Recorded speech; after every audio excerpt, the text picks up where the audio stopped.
Dans la maison de Livy, on n'entend ni toast ni félicitations. Un cri, tranchant comme la foudre dans la nuit. Ce n'est pas un soldat, pas un sénateur, pas un nouveau consul. C'est une fille, Julia, l'unique fille de l'empereur. Auguste ne dit pas « je suis heureux », il dit « maintenant tout sera différent ». Julia ne sait pas encore tenir sa tête, mais elle doit déjà tenir Rome. Elle pleure, ignorant qu'elle apprendra bientôt à retenir même ses larmes. Sa mère la regarde avec amertume, sa grand-mère avec calcul, et seule une esclave murmure qu'elle soit heureuse. Mais personne n'entend. Dans l'enfance, Julia ne joue pas. Ses journées sont des emplois du temps, des professeurs, des répétitions d'humilité, protocoles, insignes, des marches de princesse. Dès 4 ans, elle sait comment tendre la main, quand incliner la tête, à qui sourire et qui craindre. On ne la félicite pas, on la corrige. Elle n'est pas aimée, elle est façonnée. On lui offre une poupée en armure de bronze. Julia ne demande pas pourquoi. Elle sait déjà. Elle n'a pas le droit d'être douce. Elle doit servir la dynastie, non ses propres sentiments. Dans sa chambre, il n'y a pas de miroir, seulement des bustes d'ancêtres. Elle doit leur ressembler. Le devenir. Auguste touche sa tête, comme s'il la bénissait, mais il n'y a nulle tendresse dans ses yeux. Il évalue combien de profit cet enfant apportera. Il est un bâtisseur d'empire. Et Julia, une des pierres dans les fondations. Un jour arrive la première nouvelle d'un futur arrangement. On l'habille de blanc et on l'amène vers un garçon, lui aussi enfant, mais déjà avec l'allure d'un maître. Il ne lui plaît pas. Mais elle dit « Ravie de vous rencontrer ». C'est le premier mensonge qu'elle a appris. Des milliers suivront. Julia comprend rapidement qu'elle n'a pas le droit au goût, à la peur, au dégoût. On la prépare à son destin, pas par amour, par nécessité. Pas pour le bonheur, pour l'alliance. À Rome, les femmes sont des fils qui relient les clans. Sa beauté peut sceller une alliance, son ventre, enfanter un futur César, sa parole, rien. Elle essaie de trouver un coin où elle peut simplement être une fille. Mais même là, des yeux, les esclaves rapportent, les professeurs condamnent, tous autour rappellent « Souviens-toi qui tu es ». Julia grandit belle, cela devient une menace. La beauté est comme une épée. Si elle n'est pas dans ta main, elle peut te blesser. Les hommes la regardent trop tôt, les femmes avec envie et prudence. Elle sent comment on l'évalue avant même qu'il parle. Et elle veut simplement écrire, composer des poèmes, aller seule au Tibre, marcher pieds nus, rire, pleurer, trébucher, être vivante. Mais on ne le lui permet pas. Une fois, elle s'enfuit du palais, trouve une boutique de fruits, sourit aux garçons marchands. On la ramène en 1 heure. Plus personne ne sourit. À 8 ans, elle sait se taire avec dignité. À 9, mentir sans tremblement dans la voix. À 10, sourire quand on la vend dans des négociations politiques. Elle apprend que son destin n'est pas entre ses mains, que d'autres décident de son avenir, que son nom est trop fort pour n'appartenir qu'à elle. Et seulement au fond, sous la couche d'obéissance, de courtoisie et de soie couve un feu, quelque chose de sauvage, de rebelle, ce qui se tait pour l'instant, mais parlera un jour, à haute voix, pour tout Rome, contre toutes les lois, contre le père, contre. Chapitre 2, Princesse d'or et de fer. Ça sent la myrrhe et la cendre. Dans les salles de marbre du palais se répand le bruit de pas, léger, presque sans poids. Julia marche pieds nus. Elle se déplace sur la surface polie sans bruit, comme un fantôme. Sa robe est trop lourde, ses cheveux trop serrés en tresse, son sourire trop parfaitement tendu. Chaque jour, elle devient de plus en plus étrangère à elle-même. À 11 ans, elle devient épouse. La première fois. Un garçon, son père, le fils de Marcellus, beau comme une statue et tout aussi sans vie. Il ne sait que faire d'elle et craint ses regards. Julia apprend à être invisible dans sa propre chambre. Quand on lui demande si elle est heureuse, elle répond « comme il se doit ». 2 ans plus tard, Marcellus meurt. Pas de main ennemie, mais de fièvre. L'Empire soupire. Pour lui, c'est une tragédie. Pour Julia, une bouffée d'air. Elle est seule, pour la première fois depuis longtemps. Mais pas pour longtemps. Quelques mois plus tard, Auguste lui assigne un nouvel époux, Agrippa. Un homme 2 fois plus âgé, rude, militaire, toujours en route. Il respecte Auguste, mais regarde Julia comme une autre récompense. Elle est pour lui une preuve de statut. Il est pour elle un mur qu'elle ne peut franchir. il exige une descendance. Elle enfante, l'un après l'autre. En public, la mère parfaite. À l'intérieur, la nostalgie. Ses jours sont maintenant remplis de devoirs maternels. Les lettres qu'elle s'écrivait autrefois sont maintenant adressées à personne. Elle les cache dans des cachettes secrètes. Parfois, avec des gouttes de larmes sur le parchemin. Quand Agrippa part en campagne, elle sent la liberté. Petite, temporairement empruntée. Elle se promène dans les jardins seule, écoute des philosophes que le père n'approuve pas, respire les parfums de fleurs sans se soucier de son expression. Elle est vivante. Et elle sait comme on va vite lui reprendre cela. Après la mort d'Agrippa, on lui ordonne d'épouser Tibère, silencieux, sombre, mal aimé. Le mariage avec lui est comme un bain froid, brutal, humiliant, sans chaleur. Il ne lui parle pas, exige seulement, observe seulement. Son ombre devient son quotidien, mais à l'intérieur de Julia, tout bout. Elle n'est plus une fille qui a peur, elle est une femme qui connaît le prix des interdictions. Chaque nuit, quand le palais s'endort, elle écrit. D'abord juste des pensées, puis des confessions, puis des lettres aux hommes. Vrais, vivants, ceux qui écoutent, regardent, rient, qui la veulent elle, pas le titre. Ces lettres deviennent sa respiration, la seule façon de sentir. En elle, elle est audacieuse, passionnée, imprudente.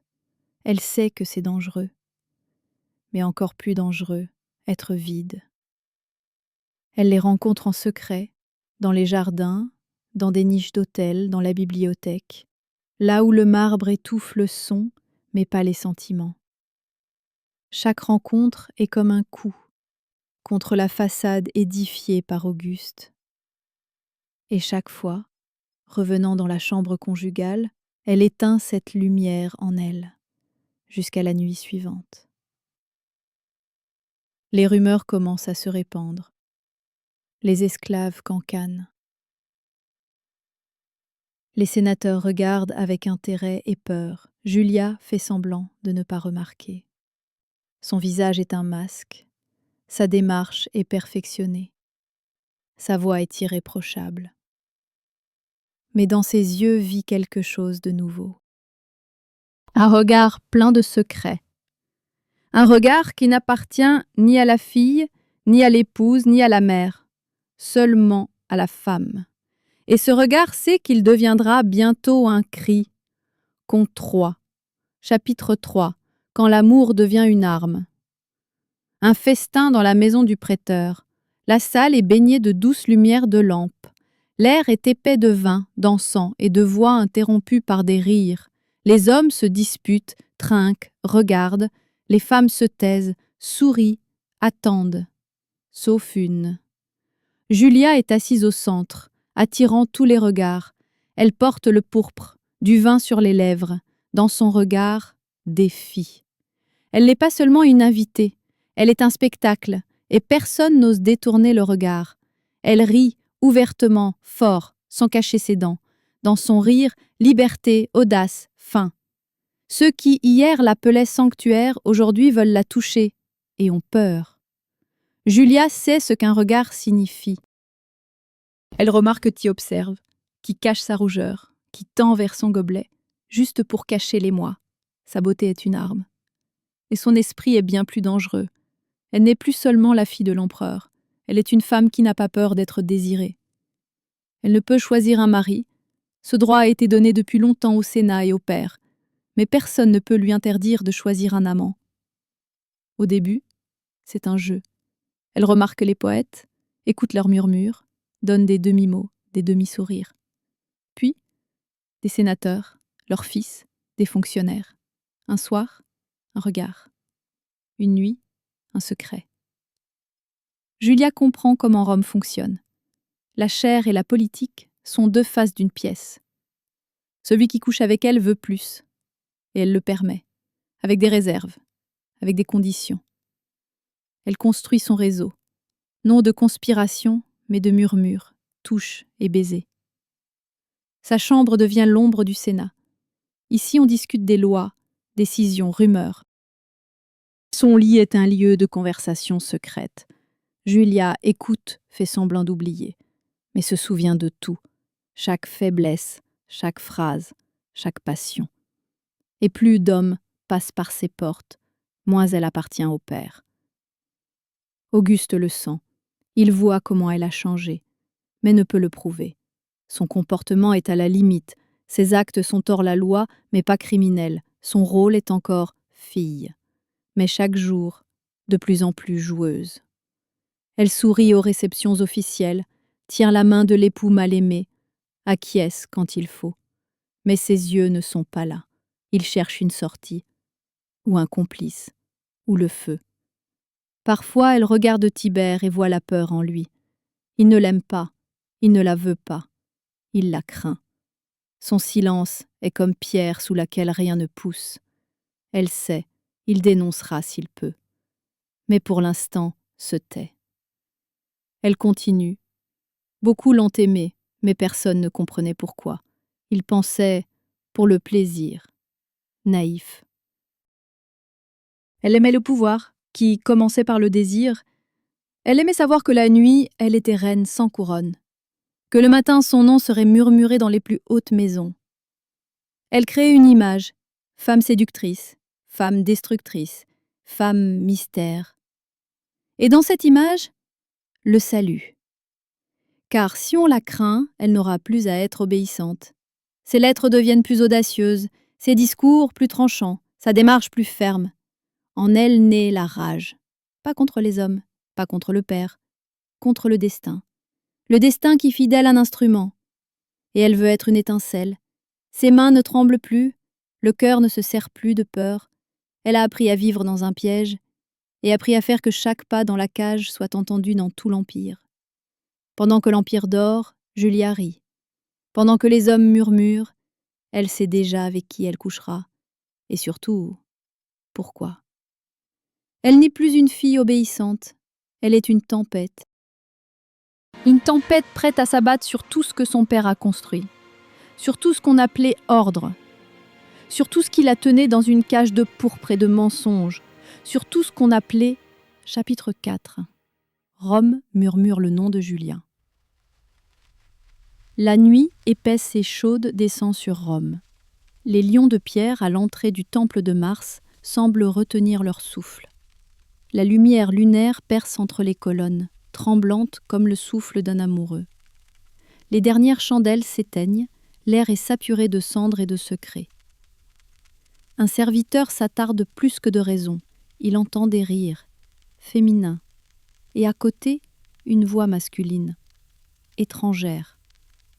Pas une prière, pas un rituel, le péché. Le nom de Julia résonne en murmures. Sur les forums où hier on se disputait sur les taxes, aujourd'hui on parle d'elle. Les marchands se taisent à son approche. Les sénateurs lèvent les yeux trop lentement. Elle est la honte de Rome, disent les uns. Elle est son âme, répondent les autres. Julia marche dans les rues la tête haute. Elle ne porte pas une robe, un défi. Autour du cou, pas un collier, mais une marque de liberté. Sa démarche est comme sur le fil d'une lame. Chacun de ses pas est un coup contre les attentes qu'on a accrochées sur elle. Auguste enrage. Il construit un empire de discipline, de loi, d'ordre. Et Julia est son contraire. Sa vie est comme une catastrophe naturelle. On ne peut la contrôler, on peut seulement attendre qu'elle passe ou qu'elle dévore. Elle apparaît au spectacle où les femmes nobles ne vont pas. Elle parle aux acteurs, rit des philosophes, dispute avec les prêtres. Elle peut citer Homère et aussitôt nommer son échanson favori. Sa langue est comme une lame, élégante, mortellement précise. Et Rome tremble. Car en elle, il n'y a pas que débauche. En elle, il y a indépendance.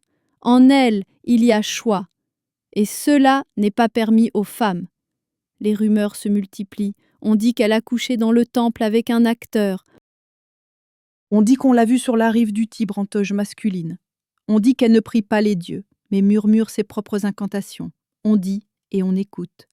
Car chaque nouveau mot sur elle est comme flamme dont on ne peut détourner le regard. À l'intérieur du palais, tout est tendu. Livie se tait, Tibère encore plus. Même les serviteurs sont devenus plus prudents. L'empereur ne crie pas, il observe. Son silence effraie plus que la colère. Julia le sait. Elle sent l'air s'épaissir au-dessus d'elle. Mais ne recule pas. Pour la première fois de sa vie, elle n'a pas peur. Car pour la première fois, elle est elle-même. Elle ne se cache plus. Au contraire, elle va à sa rencontre. À la réception du prêteur, elle rit plus fort que tous. À la fête de victoire, elle apparaît dans une robe qui ressemble plus au feu qu'au tissu. Les hommes avalent leur salive, les femmes l'envient. Et elle boit du vin, et goûte la vie. Julia ne détruit pas l'Empire. Elle vit, dans la même ville que son père. Dans les mêmes murs, avec les mêmes lois, mais selon ses propres règles. En elle, il y a le feu qu'ils craignent, en elle, il y a la vie qu'ils ne savent contrôler. En elle, il y a le reflet de tout ce dont Auguste voulait débarrasser Rome. Mais plus ils la haïssent, plus elle brûle vivement. Elle n'est plus seulement une femme, elle est un miroir dans lequel personne ne veut regarder, car en lui, il y a la vérité, sur Rome, sur le pouvoir, sur la peur de ceux qui ne baissent pas la tête, et sur une femme qui refusa d'être une ombre, qui choisit d'être... Chapitre 5. La ligne qu'on ne peut franchir. La fontaine dans la cour intérieure jaillit régulièrement, comme si elle comptait les battements de cœur. Le soir est doux, avec un enduit doré sur les murs. Le vin est versé généreusement, la musique étouffée par le marbre, dans l'air, parfum de jasmin et de figues grillées. Le festin, organisé par Julia, n'est pas seulement une célébration, c'est une démonstration. D'attention, de pouvoir, de mépris des normes, elle est au centre de la table, comme toujours. Elle ne se cache pas, elle commande. À sa gauche, le fils du consul, jeune, stupide, avide d'attention. À sa droite, un poète qui osa un jour se moquer de l'empereur lui-même. Julia rit de leurs plaisanteries, verse du vin dans les gobelets d'autrui, touche les mains d'autrui de ses doigts. Le festin se transforme en rituel de désobéissance, subtil, élégant, mortellement dangereux. Le lendemain, dans la ville, on dit elle n'est plus seulement audacieuse, elle est insouciante, elle a perdu la peur, et cela signifie elle a franchi la ligne. Une fois au dîner officiel, elle rit à haute voix quand Tibère bégait. Pas méchamment, pas fort, simplement, elle rit. Mais dans ce rire, il y a plus que dans n'importe quelle conspiration. En lui, mépris, lassitude, supériorité. Tibère pâlit, et ne peut plus la regarder dans les yeux. Il se tait, mais dénonce. Il n'a pas besoin d'inventer. Julia est de toute façon un livre ouvert, si on lit entre les lignes. L'empereur reçoit des rapports. Les rumeurs ne sont plus maintenant que chuchotements de rue, ce sont des documents, témoignages, observations. Mais l'essentiel n'est pas en eux. L'essentiel est que Julia n'a plus peur. Et tous le sentent. Elle ne se cache pas, elle rit, elle apparaît en public dans des tenues qui provoquent des halètements convulsifs chez les anciens. Elle écrit des lettres avec plus de passion que les poèmes de Virgile. Elle choisit qui elle aime, quand et pourquoi. L'Empire peut pardonner à une femme la faiblesse, la stupidité, même la débauche, mais pas la force, pas la liberté, surtout si elle porte le nom de César. Auguste se tait. Il ne voit pas sa fille, il l'évite. Chacun de ses actes est comme une goutte d'acide sur le bronze de son image parfaite de famille romaine. Julia devient un ulcère qu'on ne peut enlever sans se fendre le cœur. Au Sénat, on murmure « Bientôt il y aura un ordre !» Et dans la ville, on dit « Elle est allée trop loin !» Mais personne ne dit qu'elle a tort. Elle marche sur le bord, comme une funambule, seulement la corde est de sang. Et en dessous, la colère de l'empereur. Chaque pas est un miracle, qu'elle ne soit pas encore tombée. Mais elle n'a pas peur car, dans ses yeux, il y a plus de lumière que de peur. Julia ne veut pas détruire son père. Elle veut simplement être elle-même et ne comprend pas pourquoi elle doit payer pour cela, pourquoi la liberté d'une femme est toujours une menace, pourquoi le rire peut être un crime, pourquoi l'amour est rébellion.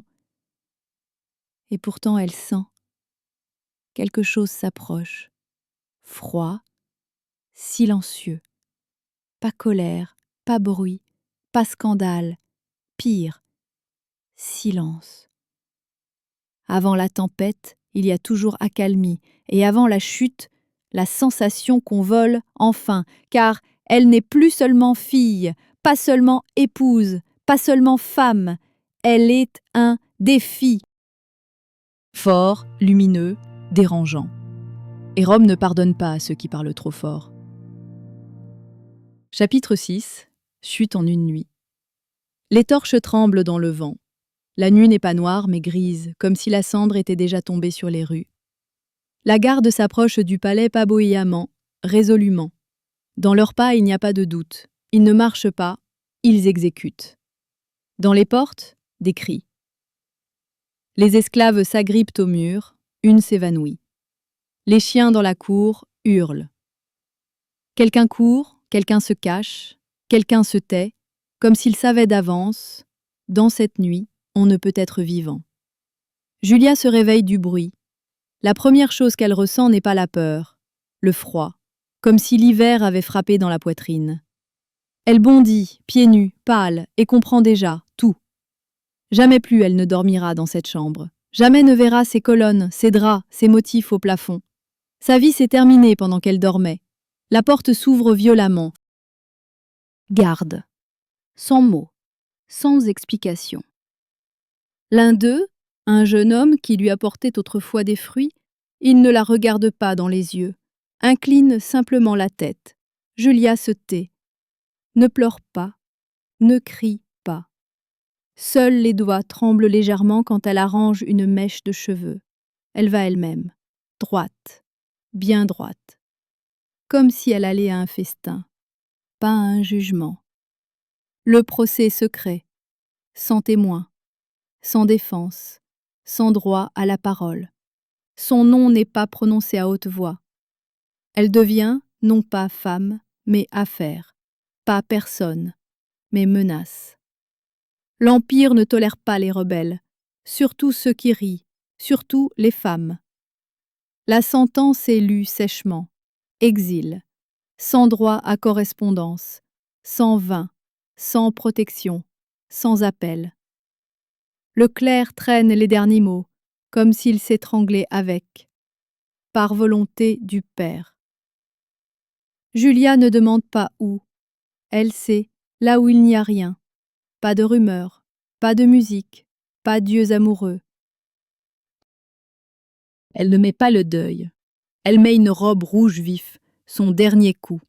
Qu'il se souvienne. Auguste ne vient pas, ne la regarde pas dans les yeux. Il est assis dans une autre salle, immobile. Devant lui, parchemin. Sa main ne tremble pas, la signature est précise. Il n'est pas père, il est empereur. Il décide du destin de la même façon qu'il signe un décret sur la construction d'aqueducs. Dans la ville, silence. Les gens savent, mais se taisent. Personne n'ose en parler à haute voix. Personne n'osera venir aux portes et l'accompagner. Julia voyage seule, dans une charrette sans signe distinctif, comme une criminelle, mais le menton haut. Dans les rues, les gardes détournent les yeux, les vieux se détournent, les jeunes regardent furtivement et se souviennent. Car même en exil, elle est belle, car même maintenant, elle est un symbole. Plus de l'audace, mais de la sentence. Julia n'est plus fille, son nom est rayé des chroniques, ses portraits enlevés des murs, ses discours interdits. Même ses enfants doivent l'appeler autrement. Elle devient une ombre, une tache, un souvenir qu'on essaie de ne pas rappeler, mais qu'on ne peut oublier. Et quand la charrette disparaît au tournant, l'un des gardes murmure « Elle n'est pas exilée, elle est effacée ». Mais on peut effacer un nom, pas le feu, pas un regard, pas une femme qui a vécu. Chapitre 7. Île sans miroir. L'île l'accueille par le silence, pas malédiction, pas moquerie, simplement le vide. La terre est sèche, craquelée, les pierres tranchantes comme souvenirs, le vent constant, dur, pas caressant. Il ne chatouille pas le visage, il gifle, comme un père offensé. Ici, il n'y a rien, pas de ville, pas de temple, pas de chanson. Julia n'est pas accompagnée, elle est laissée, comme une chose qu'on ne porte plus, comme une robe devenue inconfortable. Elle se tient sur la rive et regarde au loin. L'eau est noire, le ciel gris, tout pareil, tout étranger. La maison où on lui ordonne de vivre est basse, sans fenêtre. À l'intérieur, une chambre sombre, une natte, une cruche d'eau.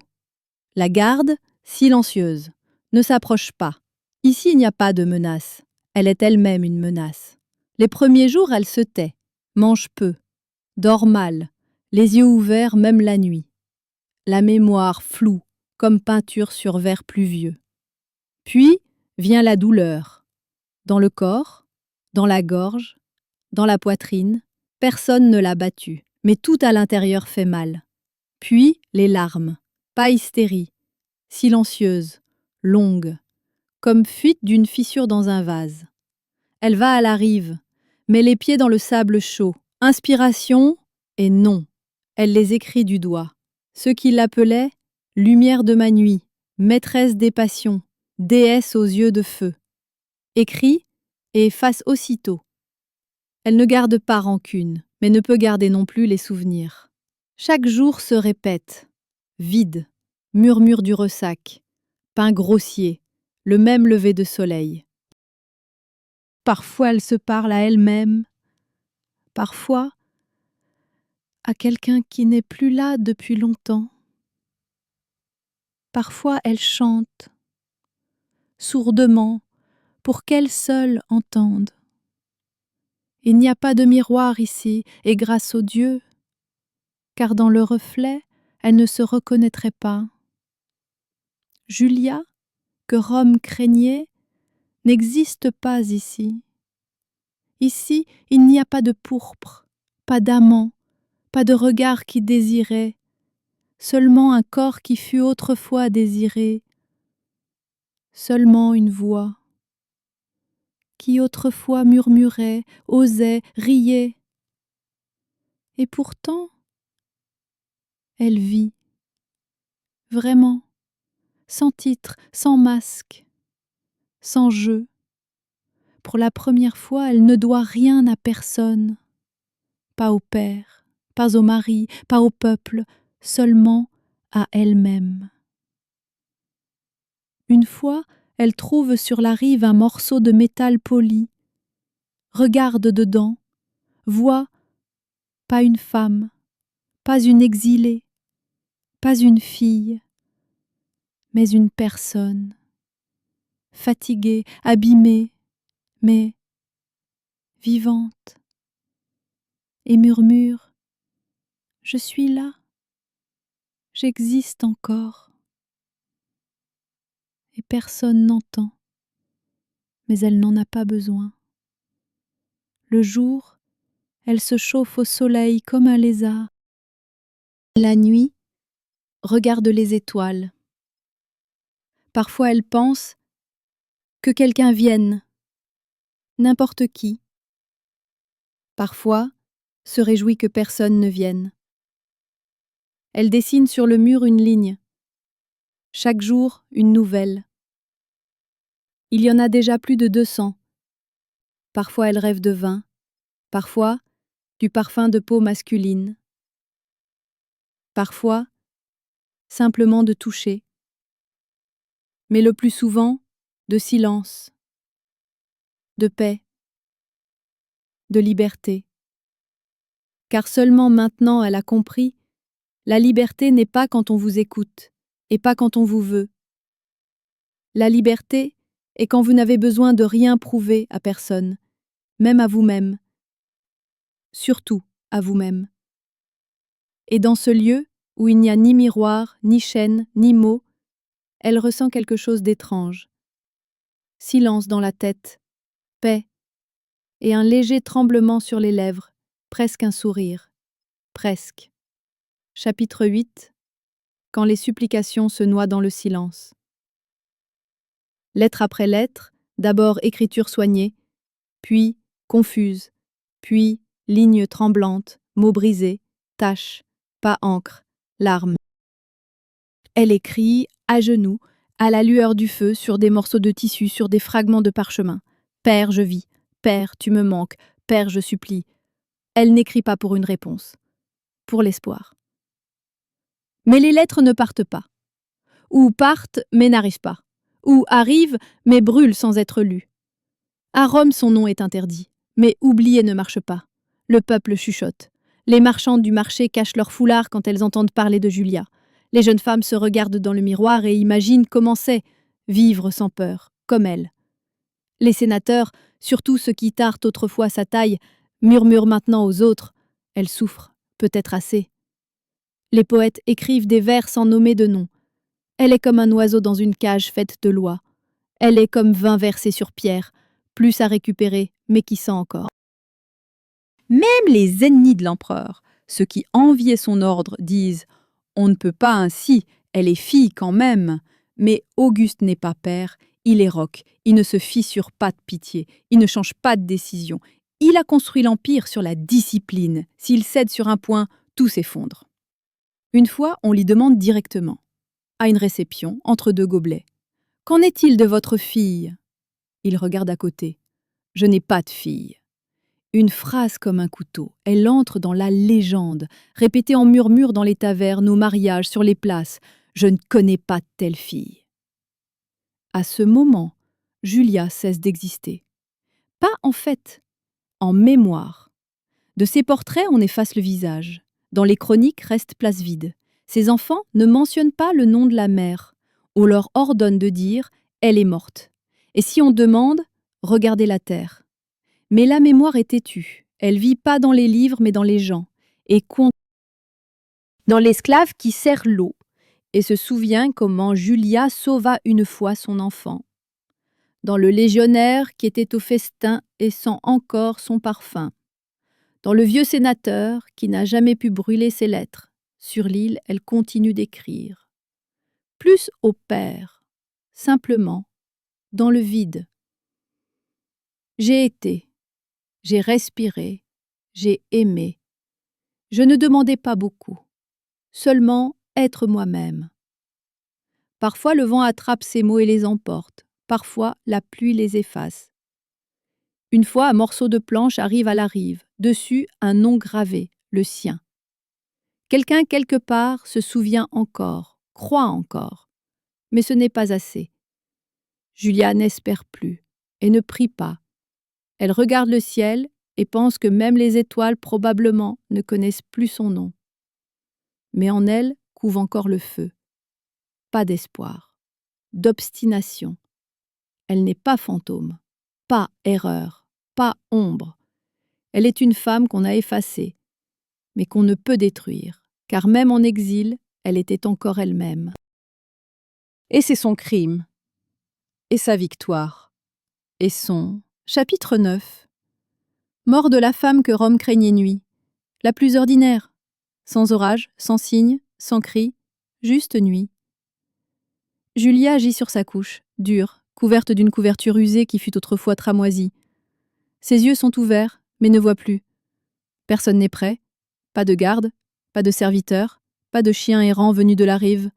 Elle meurt dans le silence, sans chandelle, sans chanson, sans adieu. Son corps sera trouvé le matin. Le garde fera semblant d'être surpris, puis, indifférent, enverra nouvelle. À Rome, pas solennelle, pas urgente. Morte, sans incident.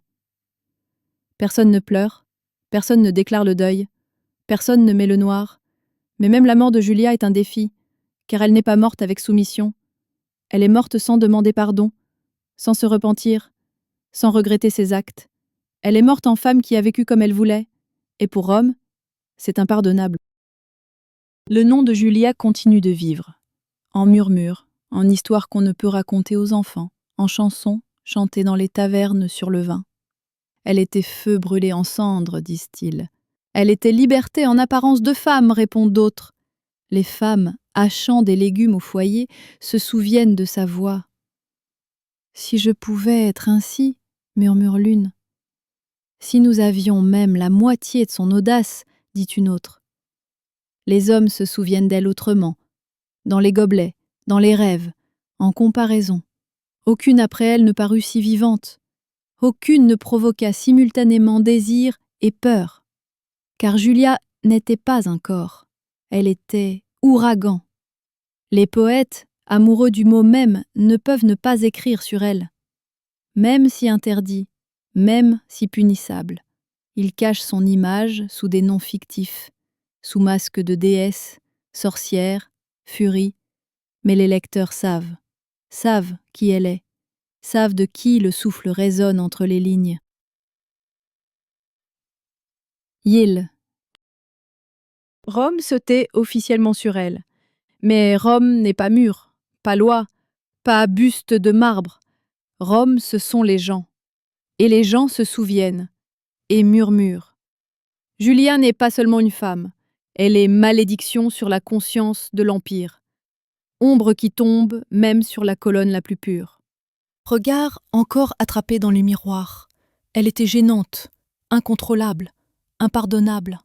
Mais elle était elle-même, et donc Rome la craignait, et donc ne put l'oublier, et donc...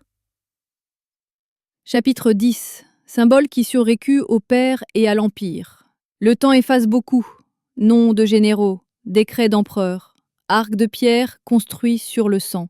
Tout cela s'écroule, s'effrite, disparaît dans la poussière. Mais pas le nom de Julia.